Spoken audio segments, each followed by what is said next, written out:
too. If you like what you see, please hit the like, subscribe, share button, click the bell to all notifications on if you want to know every single time I upload.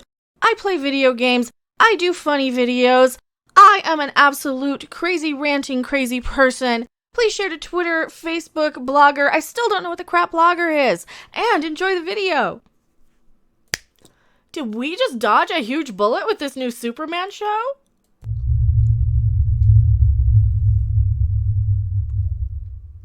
Yeah, no, really. I was just looking through the Mary Sue because, you know me, I'm a glutton for punishment sometimes. And I saw the most fascinating article, and I just had to talk about it since nobody else is talking about this. I had to jump on this one.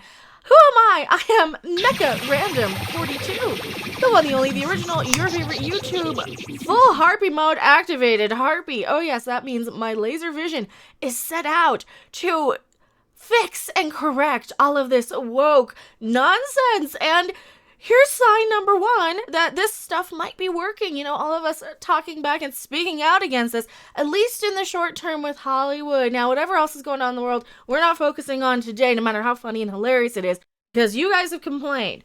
Now, what happened with this new Superman series? Superman and Lois writer. I know it's just going to be just Lois and Clark again, and we know it. Superman and Lois writer Nadria Tucker calls out the producers after being let go. Well, why would they let this fine, wonderful person, human person, go? As if you didn't already know. Wait for it. Look at this.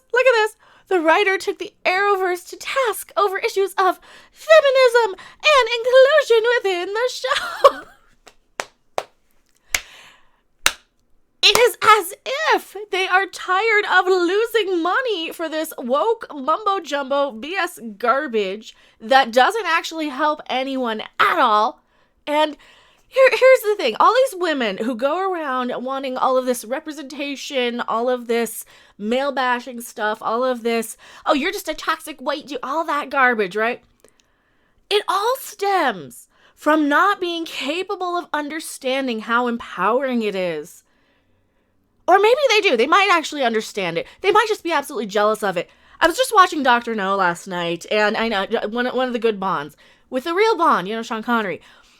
And the way the women use him in that movie is no, really.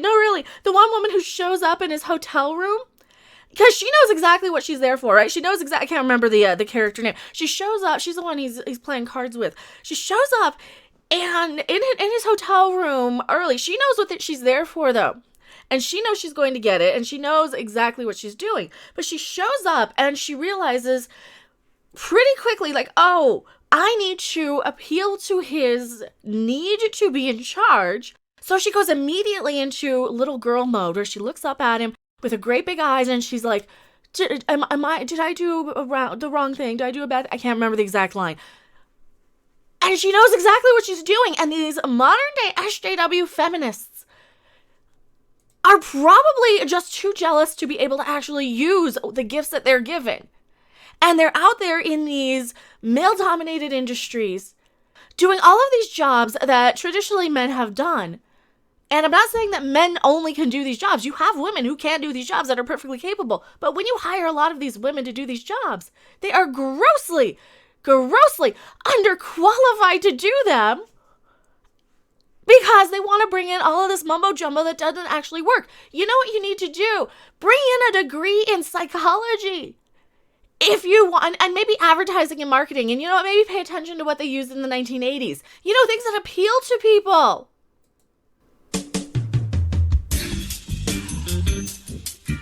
You know, something like that. But no, why did they get rid of her? I wonder, as if you couldn't really just tell by the headline and the tagline. They don't really do a lot other than complain in this article because it says Chelsea Steiner from the Mary Sue. Television writer Nadria Tucker from Underground and Krypton took to Twitter to discuss her experience working on Superman and Lois. Forgive me if my voice just naturally goes into the SJW sort of mocking voice. It'll just do that the more I read and the more ridiculous her writing gets because she is kind of a ridiculous writer. The new CW series joins the Arrowverse in February 2021 and stars Tyler Hoechlin and Elizabeth Tulloch. I'm saying their names wrong, I apologize. In the title roles, both characters have appeared in the Arrowverse crossover events, but will now star in their own series as new parents moving back to Smallville. But Tucker's experience on the series was far from super. Because I'm so clever as a Mary Sue writer. She wrote, some personal news. Wednesday, I got word that my contract on Superman and Lois won't be extended. My services are no longer needed. My outline and draft subpar. Obviously, I disagree with that last bit, LOL. This after months of me flagging #MeToo jokes in dialogue. Well, there you go. No one wants to hear that crap. Adding of me defending the Bechdel test, of me fighting to ensure. All right, well, here, first off, I've got to go off on this. What is this Bechdel? I'm saying it incorrectly. I had to go and look it up on the wiki because I do not have a degree in gender studies or whatever garbage crap these people have. What is it? It is also known as the Bechdel-Wallace test. It is a measure of representation of women in fiction. It asks whether a work features at least two women who talk to each other about something other than a man. Well, this is the issue that we have, though, when it goes a little bit over the top with the feminism stuff, because what they forget is that they're trying to write female characters realistically, right? So they're still going off of these little check boxes instead of natural human interaction and detail. If you do have two characters on screen, they probably are talking about a guy sometimes, or they're talking about anything under the sun. I mean, I talk to my friends about video games, my female friends. So, you can have more realistic females other than these liberal arts sort of college sort of people. That's what she reminds me of. I'm just going to assume.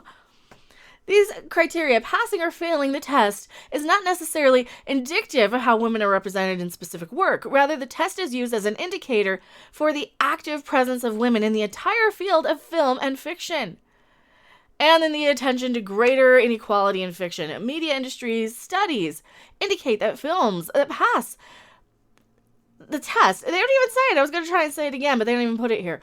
Perform better financially than those that do not. Well, that's because you have characters. You know what? Look at Ghostbusters. I'm going to use Ghostbusters as an example. And they were there for a specific purpose, right? They were there specifically. Janine was there as a character, as a kind of support. She was a secretary, and I get it, that was a stereotype back then, that women were secretaries. But a lot of the time, look at how women's brains are developed a little bit. Women are really, really good at multitasking. We're really, really good at doing like 10 things all at once. And clerical work is really, really designed well for that. Just in general, as a generalization, men are very more inclined, sometimes, not necessarily always, for physical, manual labor sort of things. They're much more. It is not a matter of equality or inequality. I never felt like I couldn't be a Ghostbuster if I had the desire to do so, if I had the desire to study how the PKE meter worked, and later, in like my real life, knowing what a K2 meter does, and knowing what an EMF detector does, and the spirit boxes, and all those things, because of stuff like Ghostbusters. There's never any reason to feel excluded from that.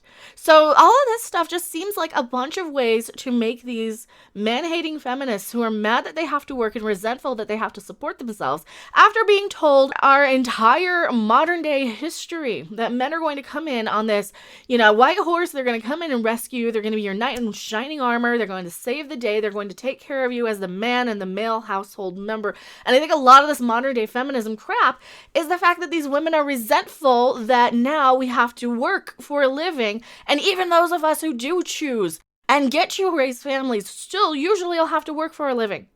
Usually, not in every single case. And a lot of the times these feminists get resentful of this stuff and they get put into these positions and these jobs that they are so not equipped to do because they come in with this type of crap instead of looking at how people really interact in their real life, day-to-day lives. So in principle, this doesn't seem like a terrible idea to have women not just talking about men. But at the same time, you're going to have to really, really look at actual reality. As much as we can, just believe and not fight our reality. Yeah. Whatever, Bree. She keeps Bree-bombing us. Please like the video if you liked it. If you didn't like it, keep your comments to yourself. Always with the Bree-bombing. fighting to ensure the only black faces on screen aren't villains. Well, seriously, here's the thing. What about every villain and everything that we've seen for the past decade, 20 years? It's always a white guy. Of me pitching stories for female characters, there's one in the title of the series that went ignored. If I sound bitter, it's because this one stings. Like I said, maybe if you came in and treated them like people. No. I know exactly what you did here. This is what probably went down in the writer's room instead of the whole, they're not listening to what I'm saying. No, you probably came in with this condescending attitude. I do not need a 40-year-old white dude Talking down to pretty much everybody else in the room because you have a college degree and you want to check off this, and this box because you think diversity and representation and all of these things over story and actual human, natural, organic interaction.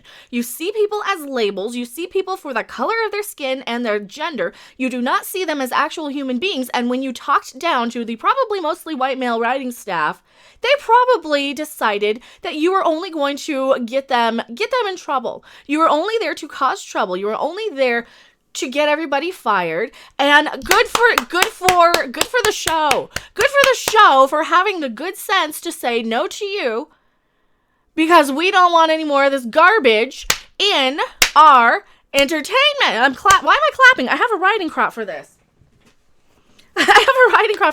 We do not want this garbage in our entertainment. Seriously, we don't. And nothing personal, unless you kind of like it, because some of the girls do out there. Some of the boys do too. I'm an equal opportunity harpy, I suppose. Tucker finished her thread writing. I've been assured by colleagues that I was great in the room, so I know I'm not nuts. Oh, no. You know what they did? They said, no, you're perfectly fine. There's nothing wrong with your writing. You're very good. And they probably had a little look to each other and said, "Yeah, let's get rid of the istophobe. Let's get rid of the screamer. Let's get rid of the Karen." It's time for the Karen of the Week. And they decided they didn't want to put up with a screaming Karen. That's it. And here's her tweets. Chelsea Stein. I almost called her Chelsea Handler. They're all the same. They all treat people. Let's just face it. They all think that women and people of color all think the same anyway. So all these Chelseas are the same. I know. I made a joke that all Chelseas are the same. I know. It's supposed to be ironic. It's not supposed to be. You said no. Calm down. It's very disappointing to hear that Superman and Lois is already allowing sexism and racism to prevail in the writer's room. No, it's not. They actually put a stop to it by letting a crazy person go who only sees people by their race and gender. That's what they actually did, and we need more people like them. And I think I might actually give this a shot. Yeah, and I'm not going to even bother to read the rest of this. This is just ring-wang about Ray Fisher and Joss Whedon. And you know what, Ray Fisher? I will trade places with you in a heartbeat because you do not appreciate how good you have it. You got to be in a movie. You're the fifth one down that nobody even knows. You're not Batman. You're not Superman. You're not even Wonder Woman. You are Cyborg. You are a nothing character that isn't that great and isn't that special. And you got to be in a movie where you made a shit ton of money, where you got to fly around in front of a green screen in a harness. Stop your complaining. You are not the diva that you think you are. I'm tired of this crap. Guess what? Everybody on the planet gets made fun of or poked fun of for the way they look, think, dress, act, for that zit on their nose. They get made fun of for absolutely everything everybody under the sun. Everybody who has lived, will ever live, has ever lived and died and been reincarnated 1,000 times has gotten this. So don't you tell me 1 minute that this is an istophobic move. Seriously, Mary Sue and Ray Fisher and whoever this writer is, Nadria, you have awakened the harpy.